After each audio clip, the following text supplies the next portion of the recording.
Assalamualaikum warahmatullahi wabarakatuh. Halo teman-teman semuanya, perkenalkan nama saya Naila Tamamilasna. Saya dari program studi Hukum Bisnis. Di sini saya ingin mempresentasikan mata kuliah moderasi beragama yang bertema konsep moderasi beragama. Nah, pembahasan kali ini saya ingin membahas terlebih dahulu tentang apa itu moderasi beragama. Jadi, kita mulai dari kata moderasi. Yang moderasi ini berasal dari bahasa Latin, yaitu moderatio, yang diartikan kesedangan atau tidak kelebihan dan tidak kekurangan.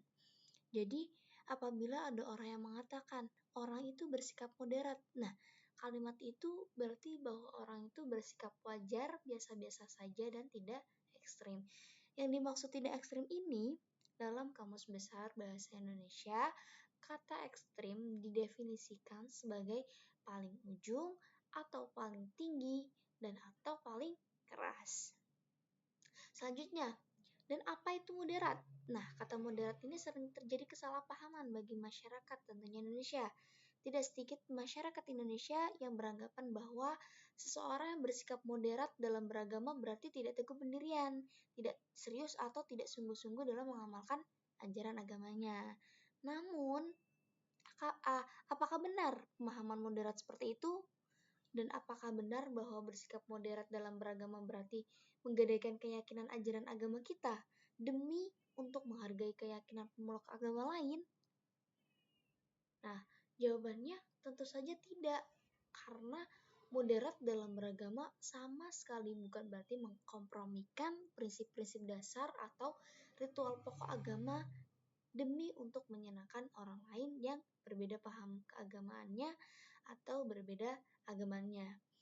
Jadi, moderasi beragama juga bukan alasan bagi seorang untuk tidak menjalankan ajaran agamanya secara serius. Sebaliknya, moderat dalam beragama berarti percaya diri dengan esensi ajaran agama yang dipeluknya, yang mengajarkan prinsip adil dan berimbang, tetapi berbagi kebenaran sejauh menyangkut tafsir agama. Nah, moderasi beragama ini dapat dipahami atau diartikan sebagai cara pandang kita, sikap kita, dan perilaku yang selalu mengambil posisi di tengah-tengah, selalu bertindak adil dan tidak ekstrim dalam beragama.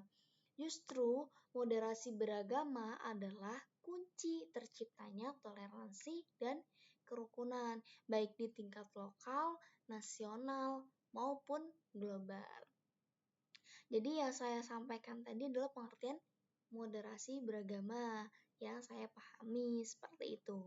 Dan selanjutnya kita balik lagi ke topik awal. Kita akan bahas bagaimana konsep moderasi beragama. Di dalam konsep moderasi beragama, itu ada prinsip, indikator, dan posisi moderasi di antara ideologi radikalisme dan liberalisme. Nah, pembahasan pertama ini, slide selanjutnya,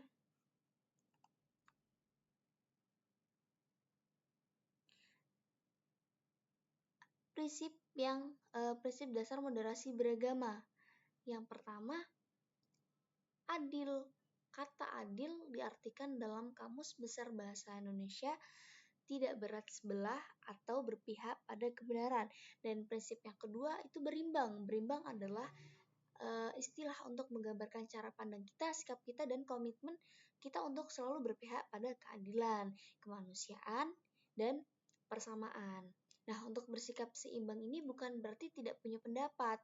Mereka yang punya sikap seimbang itu berarti tegas, tetapi tidak keras karena selalu berpihak kepada keadilan. Hanya saja keberpihakannya itu tidak sampai merampas hak orang lain sehingga merugikan. Nah, kesimpulannya, salah satu prinsip dasar dalam moderasi beragama adalah selalu menjaga keseimbangan di antara dua hal. Misalnya, keseimbangan antara akal dan wahyu, antara jasmani dan rohani, antara hak dan kewajiban, antara kepentingan individual dan kemaslahatan komunal, dan lain sebagainya. Itulah inti dari moderasi beragama adalah adil dan berimbang dalam memandang, menyikapi, dan mempraktikkan semua konsep yang berpasangan tersebut. Dan slide selanjutnya, pembahasan yang kedua, indikator moderasi beragama. Indikator moderasi beragama yang akan digunakan ini ada 4 hal, yaitu yang pertama, komitmen kebangsaan, seperti setia pada Pancasila dan Undang-Undang Dasar 1945. Dan yang nomor 2, toleransi, seperti menerima perbedaan, saling menghargai. Dan nomor yang ketiga, anti kekerasan, seperti menolak segala bentuk kekerasan atas nama agama. Dan yang terakhir, nomor 4, akomodatif budaya lokal, seperti menerima tradisi lokal yang tidak bertentangan dengan ajaran agama. Dari keempat indikator ini dapat digunakan untuk mengenali seberapa kuat sih moderasi beragama yang dipraktikkan oleh seseorang di Indonesia ini, dan seberapa besar kerentanan yang dimiliki seseorang itu.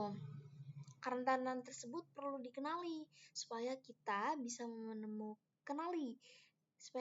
menemukanali dan mengambil langkah-langkah yang tepat untuk melakukan penguatan moderasi beragama. Nah, slide selanjutnya, pembahasan yang ketiga, posisi moderasi di antara radikalisme. Kenapa dinamakan ekstrim kanan? Nah, saya bacakan poinnya terlebih dahulu. Yang pertama ada pemahaman literal teks agama, yang kedua menolak pandangan lain, yang ketiga cenderung fanatik dan eksklusif, dan yang keempat berpotensi pada kekerasan. Jadi moderasi beragama menjaga keseimbangan agar tidak terjebak pada fanatisme ekstrim atau pemahaman sempit teks agama. Jadi slide ini menjelaskan bahwa radikalisme muncul ketika orang memahami agama secara sangat kaku, menolak pendapat orang lain, dan fanatik sampai bisa mendukung kekerasan. Karena itu moderasi dibutuhkan supaya kita tuh beragama secara seimbang, tidak terlalu ekstrim, tapi tetap berpegang pada nilai agama. Dan selanjutnya, pembahasan terakhir, yaitu posisi moderasi di antara liberalisme. Nama dinamakan ekstrem kiri, saya bacakan poinnya. Yang pertama, mendewakan akal dalam menafsirkan agama. Yang kedua, cenderung tercerabut dari teks agama. Yang ketiga, mengabaikan norma dasar. Dan yang keempat, berpotensi pada penyelewengan ajaran. Jadi moderasi beragama menekankan internalisasi ajaran agama secara substantif dan kontekstualisasi teks agama. Jadi liberal ekstrim ini muncul ketika penafsiran agama terlalu bebas, terlalu mengutamakan akal dan menjauh dari teks agama. Teks agama ini maksudnya dia lebih sering mengikuti pendapat orang lain, kebanyakan pendapat orang lain gitu. Ini bisa membuat norma dasar diabaikan dan menimbulkan penyelewengan ajaran. Karena itu, moderasi beragama menekankan pemahaman ajaran secara substansial dan sesuai konteks tanpa menghilangkan makna aslinya. Jadi, pada intinya moderasi beragama ini bukan berarti melemahkan agama, tetapi menjaga agar praktik beragama tetap membawa kedamaian, menghargai perbedaan, dan tidak mengarah pada kekerasan. Cukup sekian dari presentasi saya. Mohon maaf apabila ada salah kata dan apapun itu, saya mohon maaf dan saya terima kasih kepada dosen pengampu saya, Bapak Hairul Saleh. Terima kasih dan saya mohon maaf atas kesalahan kata ataupun tutur kata saya yang kurang. Saya masih belajar. Terima kasih Bapak. Cukup dari saya. Wassalamualaikum warahmatullahi wabarakatuh.